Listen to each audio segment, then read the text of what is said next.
Well, that's the point. It should never have allowed to have become water under the bridge. It should have been something at the forefront of what Celtic were doing in a PR. It's totally academic. It's totally academic now. It is now, but we shouldn't have allowed it to become academic. If you keep it in the forefront of people's minds, if you keep let's move it. Let's move the argument forward then. Tomorrow, the fans, the supporters, the shareholders have got their chance to speak their mind and give their feelings. Move it forward. Don't look fucking back and say, well, this should have happened, that should have happened. It hasn't fucking happened. It hasn't happened, but as we just discussed, it could come to the AGM tomorrow. The resolutions are put forward. Nothing gets done because the majority of shareholders, decided that's not in their best interests. I've just explained to you, John. I've just gave you my opinion on that. That sends out the totally wrong message to the Celtic support. And what are we not in the habit of sending this wrong message to the Celtic support? Have we not been doing that for the last, I don't know, the last 3 years anyway, consistently? Well, I don't know what you're referring to. You can be referring to a number of things. You can be referring to totally nothing. Tomorrow. Okay, two very recent examples, Jimmy. Two very recent examples. The boys over in Amsterdam. What has the club done officially to help the boys over in Amsterdam? It's not been left to the support. What sort of message is that sending out to your customers that, look, you know what, we're going to take the word of, some fascist police force to... No, you don't know that. John, you don't know that. To make a statement like that, you've got to back it up. You don't know that Celtic's done that. Stop. Okay, so tell me what they've done. Stop. Shush. Jimmy. Shush. John. How much per minute are you paying for this call? Nothing. Right, phone this number, right? Melbourne, right? What's the code for Melbourne? Is it 39?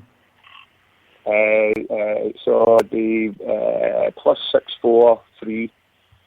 Right, here's a new number, 9018.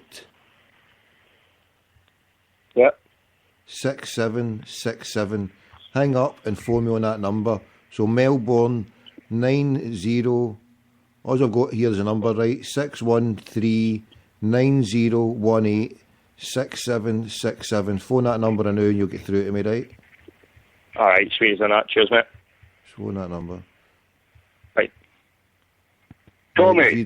You stay there, crack. Tommy, can you hear me? Yeah, just let me say something to Tony Cassidy, who's just put up on the chat. It's not water under the bridge. Tony, you're missing my point. The point I'm saying, it's water under the bridge in the sense it's gone. Tomorrow's a chance to fucking put that right. Tomorrow's a chance for you, the supporters, the shareholders, the customers, to say to the board, we want this fucking sorted. Move it on. That was the point I was making. I wasn't making another point like it's water under the bridge, forget it.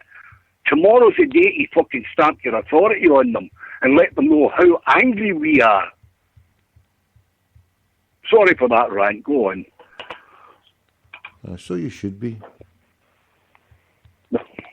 I'm going to talk to you. Right. Tommy. You there, John? Yeah, I'm back, mate. Did you phone that number, aye? Aye. Is that through you? That's me, mate, that's you. So that's my new Australian number. If you want to recite it out there, if you need to get through to me, that's my Australian number. So 9018 6767. And the code of Melbourne, what's the code of Melbourne? 39? 03. 03? 03. So 39018 6767. So if you're down under and you want to have a chat, there you go, mate. How easy is that? Mate, it's sweet as that. That's perfect. All the boys down under there you go, no excuses now. No excuses, mate. So you put that out there. Any Tim down under wants to come on and chew the cud, mate, then just plaster it all there. I want you to do some Banksy graffiti style artistic work.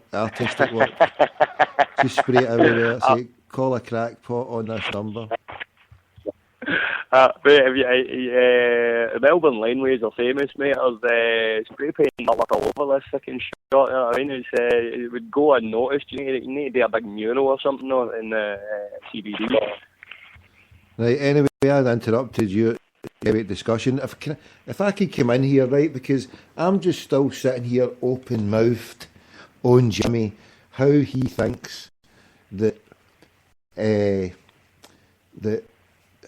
that somebody from the background of just an ordinary fan, right, can't go in and run a football club. And I'll give you this example, Jimmy, right? And there's a BBC documentary out there backing up my theory, right, and showing you up for what you think can't be done. With the deepest respect, and it's Swansea. Now, the Bull Jonathan's for Swansea, but there was a documentary a few months ago. They bought their club for £1. Same way for the Mankey Mob, from a disastrous owner. And then fans, actual fucking fans like me and you, went in there and delegated.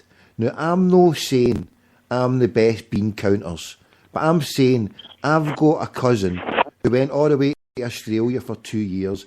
He's been headhunted for fucking whatever. He's now based through whatever, right? But he's doing well for himself, and he's working for one of the major accounting companies. So there you go. And just my closest family, right, if I wanted, I would get him to come in and do the accounting part of the job. Now, see, for the agency part and the dealing with fucking shyster spivs, well, I think I can do that. If there's anybody who can do it, then that'll go be my wee speciality. And then what I would do, I would bring transparency to Celtic, right? I would have radio shows every fucking night asking the fans, what can we do better? I would have a real democracy. I wouldn't pay a lip service. I would have a soup kitchen, okay? I would be given a living wage. Excuse me. And I would be turning Celtic Park into a community where every night, right, people would be welcome to come in for subsidised food, okay? And it's not about making money, not about making a profit. If the Kerrydale suite is sitting there, we take just everything that Celtic do they know is not got a care for the fans. It's not got a care for the community, right? So for all the stuff that you're saying there, for the contacts, what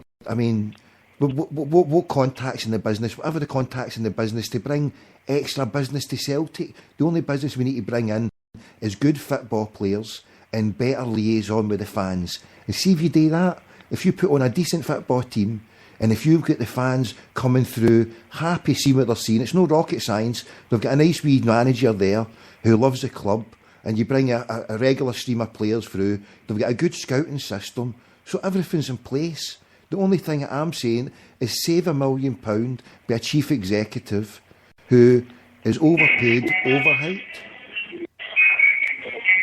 The fuck are you doing? Fuck is that? Jimmy. The point is, come on to fuck, let us get me in there and give us a gig. We can do this better, mate. I'll employ you. Holy shit, Jimmy, what the fuck is that? I thought we should put a bit of background music to that. Oh, fucking shut up, you clown. You facetious bastard. No, but I mean, flying shite. Tommy, You're getting a ban. You're getting a fucking ban. You're listen to me. All credit to you that you want to go and do that. Certainly give my vote, because I think you would bring something different to the club. Yeah, definitely. But I'd rather have you in the fucking dressing room, mate, to be honest. Look, a live radio show for the boardroom. Boardrooms, the boardroom would be there, and then every week we would have fans for every section. Section 416, 417, Section 111, Section 406, Section 106, right? Everybody, here's a raffle. All yous come in. What have you got to say? Fucking phone up. The phone lines would be thingy. Talk to a crackpot executive. You want to vote me out? Fucking vote me out. Fucking come here, give us your soup. Don't have to go to Maryhill to give you donations to the soup. Come and bring it here. If you've got extra tins of soup or extra food, come and hand it into the next game. And do you know what? See, in between the next 2 weeks, we'll feed fucking thousands in the East End and we'll do it through the thanks. We'll open fucking soup kitchens, soup tables for the maintenance of the needy. And it can be done. And it can be done with a better heart. And do you know what? See, we're just actions like that would bring more Celtic fans. You imagine it? A Celtic fan, and by the way, we'll charge you a tenner and your wine comes in free. Bring a few tins of soup as well for the needy. Help us out. Come in for a tenner. The ground will be full with 60,000. And the fucking... Oh, right. John, speak. So we're having players on 30 quid a week then. Well, see... Hold on. You're not talking about doing this every week. A tenner, and bring your kid in for free and bring some soup. Bring a soup every week, but you're not doing that every week. Aye, well, see, one part of the ground, half of the ground, or the part where, I don't know, but where the old family Rangers, section. The old Rangers end, I make landing, there you go, and then fill them up. You want to come in there, there's a tenner, geez an Ayrton Senna, bring your wage, stand there, fucking do the old stuff, and then if more fans want it, we fill that up, right, do the other section a tenner. And then all we do, see all you're losing there, 10,000 people plus extra tenner, then bump it on for the soup takers, charge them an extra bag of sand. Fucking there you go. Come on. The prawn sandwich brigade takes a hit. This is reverse fucking. If it's good enough for the Tories, if the bankers can cause a catastrophe and then the Tories can blame it on the little guy, this cunt here can cause a catastrophe in the boardroom of Celtic. The fucking little guys get the benefit and the big guys get ripped off. Fucking deal with it, soup takers. There you go. You're talking about an ideal world there. Well, you've got to dream. If you can't dream, if you can't have dreams. Look, at the end of the day, it's one of those ones where, like as you said, Tommy, like there's so much more. You're scratching the tip of the iceberg. You know what I mean? Like as you say, there's so much more that Celtic should and could be doing as a club. We're a charitable club. That's our ethos.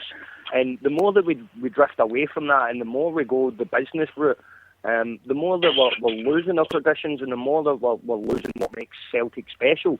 At the moment, it feels like it's the fans that are keeping it alive, and it's the fans that have got the spirit of what being a Celtic, anything fan, employee, player, anything connected with Celtic should all have that same just basic, intrinsic need and want to, help out your local community, help out your local man, stand up for the little guy, stand together, be united.